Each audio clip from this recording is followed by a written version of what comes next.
Learn to be super successful. Subscribe to my channel, Meathead.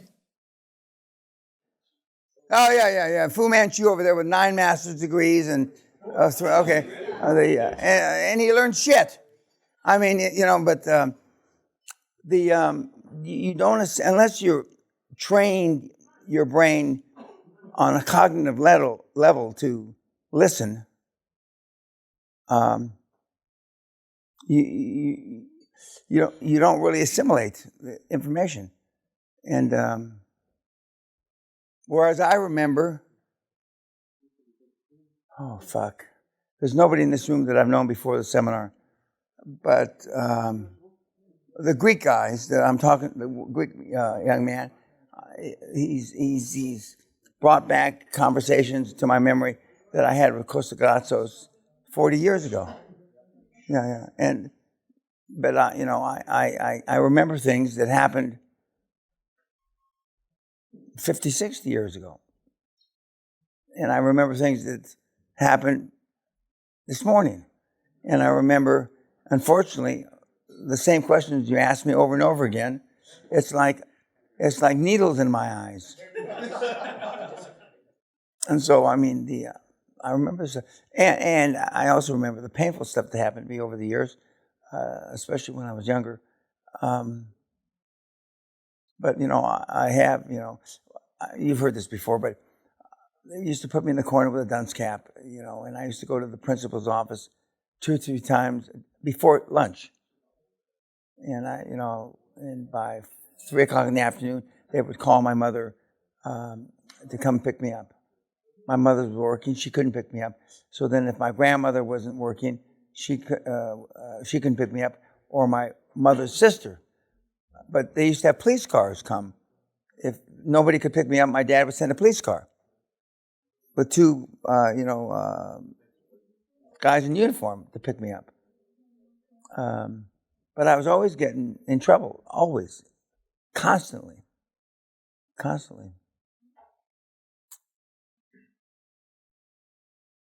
Not for different things, but all my incarcerations, jail time, was alcohol related. I did some crazy shit, God almighty. Okay, questions? I just go home. How much is the taxi going to cost? I was just going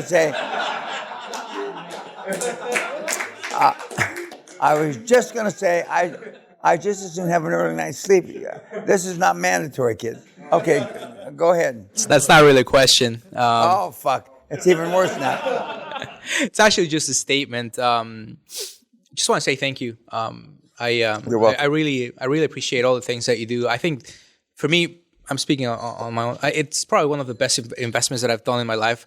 I was actually Dan Locke, your mentee, was actually my first mentor. He was the first one to open my eyes to a different world. And I've heard how Dan Locke kept saying Dan Peña was my mentor, and I was like, who is that? I googled you, found you on YouTube.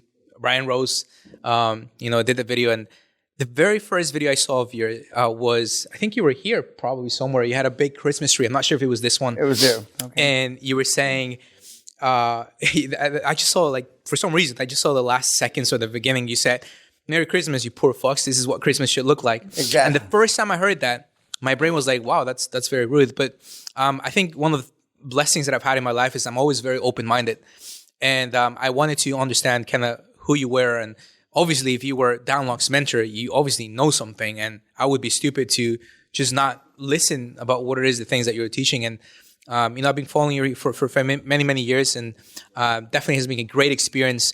I really do. I think the best way I could thank is just to thank you would be just to be, make a big success out of my life. Correct. Whether it's through QLA or maybe something else. But I just want you to know that I really do appreciate the things Good. that you do. Well, that frog over there, see that frog?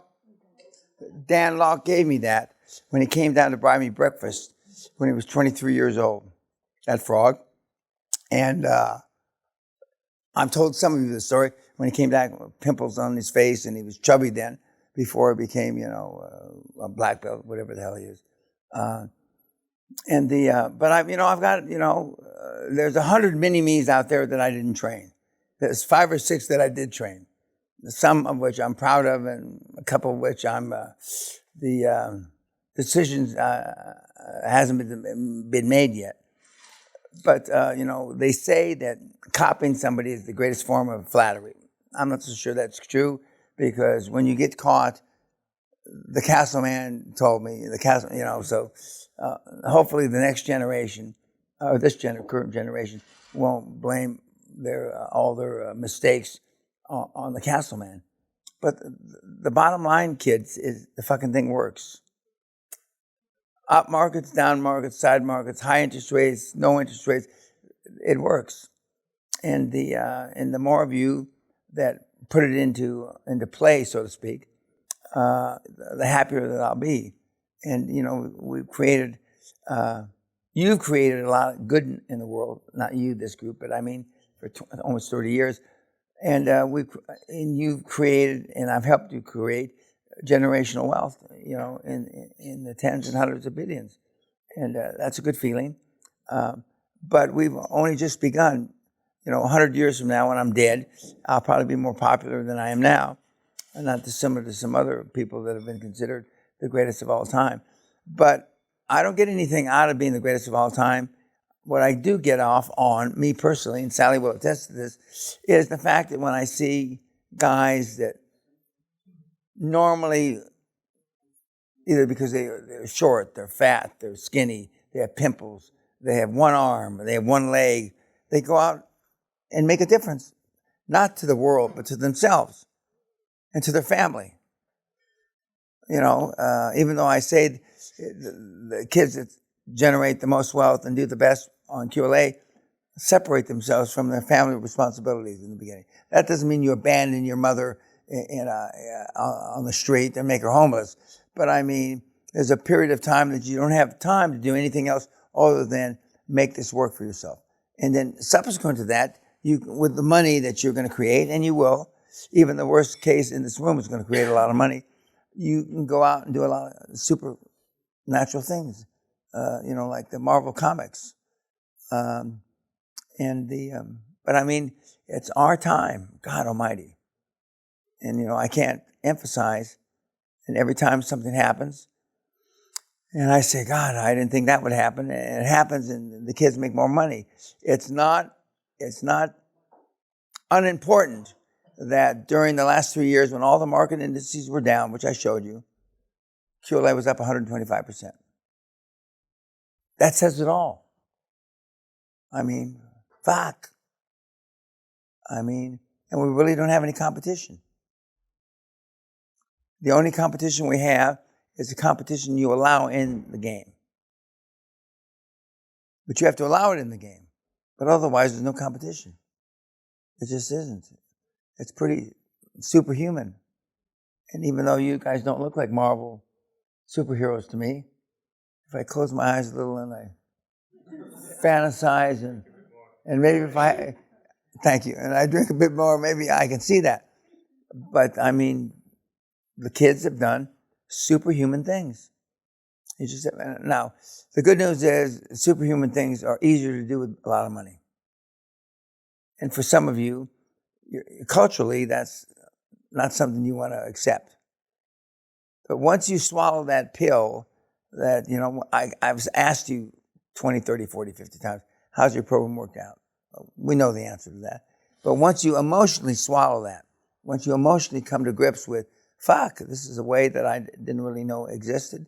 I didn't know this old cycle was around, or whatever you say. And then you go out and take action and pull the trigger. Your life will change. You've heard a lot of people say, my life's not the same. And I'm not so sure that I like the idea that it's associated and tied with or linked to money. Money's not the only thing in life, but it's certainly one of the only things anybody keeps track of. That's for sure. And to the extent that you want to go out and change the world, make it a better place, God bless you. That's not my gig. I'm not excited at all about that, okay? But I will say, and I shared with you the information, candidly, of all the people in 30 years, almost 30 years, that said they were going to go out and change the world?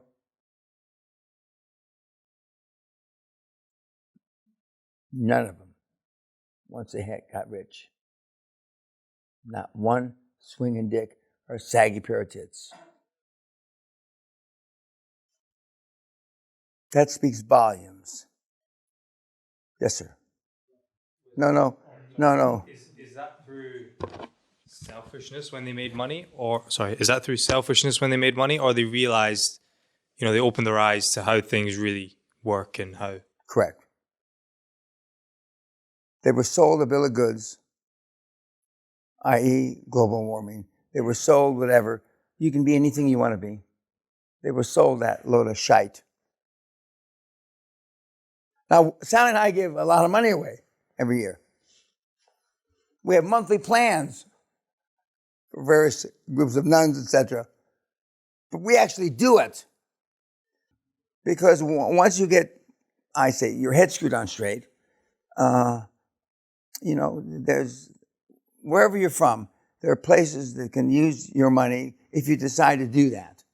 I'm not forcing you in any way. Better yet than, the big groups. And I've told you about the charity Sally and I have audited, and there's only 2 or 3 that give more than 90%, and the 2 highest are St. Teresa, number 1, and Holy Family, number 2. And normally the average is about, between 40 and 60% of the money that you give to charities actually go to the kids, go to the poverty. And instead they're having golf tournaments and black tie dinners, et cetera, et cetera. And Sally and I wanted to make sure that we gave our money that it actually found the home. There's a part of St. Teresa's orphanage is a hospital for the really ill that they come there to die. They put them outside the wall. There's a tray. There's a drawer. You put their baby. You cut your umbilical cord. You put the baby in the drawer. You shove the drawer in, and then the nuns pick the kid up on the other side. Okay? And they try to make a life for them. They try to heal them, et cetera, et cetera. If they get to 5, 6 years old, then they send them off to Holy Family, which we support both. But some of them, don't make it. And about 15, 16 years ago, and I've said this before, there was a kid, which they consider the biggest miracle of the orphanage in St. Teresa, blessed the little shit. And his head's this big. His body's this big. Okay. His head is fucking this big. He should have died in 26 weeks, 26 days, 26 months. He just turned 35 years old. And I asked, how's he doing? He's reading and writing now.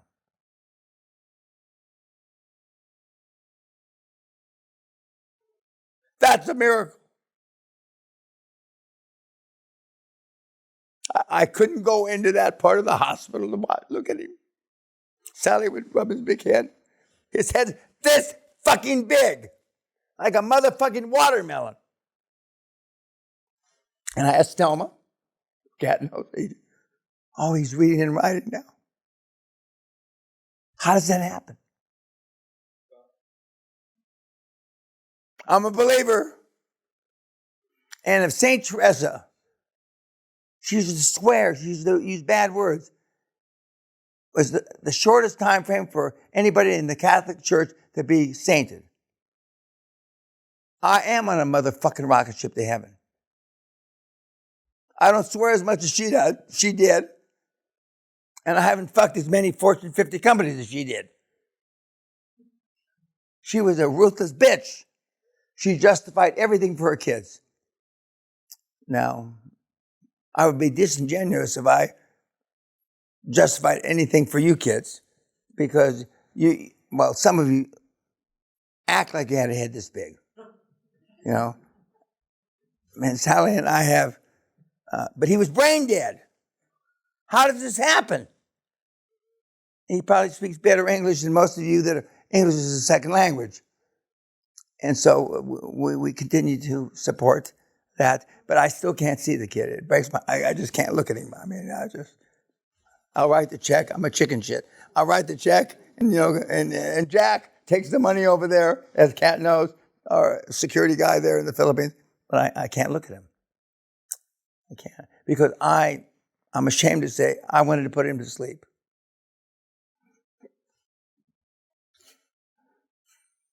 Why are we paying for this kid? I said, there's no future for him. And that's why I know some of you are slow learners. And where I would normally euthanize you, some of you will make it in spite of yourselves. In spite of yourselves. As long as you never give up. That's the operative thing, as long as you never give up. Another question, please.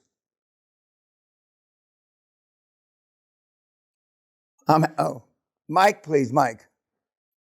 I have a question on a completely different topic. First of all, I'd like to start off also to Marcus's point. Thank you for this week. It's been absolutely very welcome. Incredible. Now, about 6, 7, maybe 8 months ago, I saw a video, one of the QLA videos, and you told an anecdote about you being outside a bar in Glasgow being beat up by 3 hefty women. Could you please tell us that story again? It's not an anecdote, it's the fucking truth. In 1981, when I first came up here to look around, I went into a bar. There's 2 teams in Scotland. One is a Protestant football team, soccer team, and one is a Catholic team. And one team's colors are green, and I forget what the other team's. So I was wearing a green tie with a green boutonniere and I go into the wrong bar. And and there were 3 girls. All 3 girls were bigger than I am. And so one asked me, "Do you fancy a fuck in the toilet?" And I couldn't really understand her accent. And then she said, "Who makes condoms? Durac? Yeah. I didn't understand what she was talking about. Do you have any whatever those things are?" And I laughed and I said, "Go find yourself somebody else, please. I'm having a drink here with my colleague," and it was our lawyer.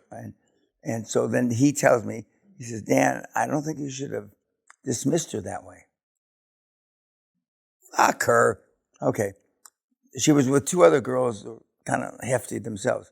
So when we're leaving 2 or 3 hours later, as I'm walking out the bar, I get hit.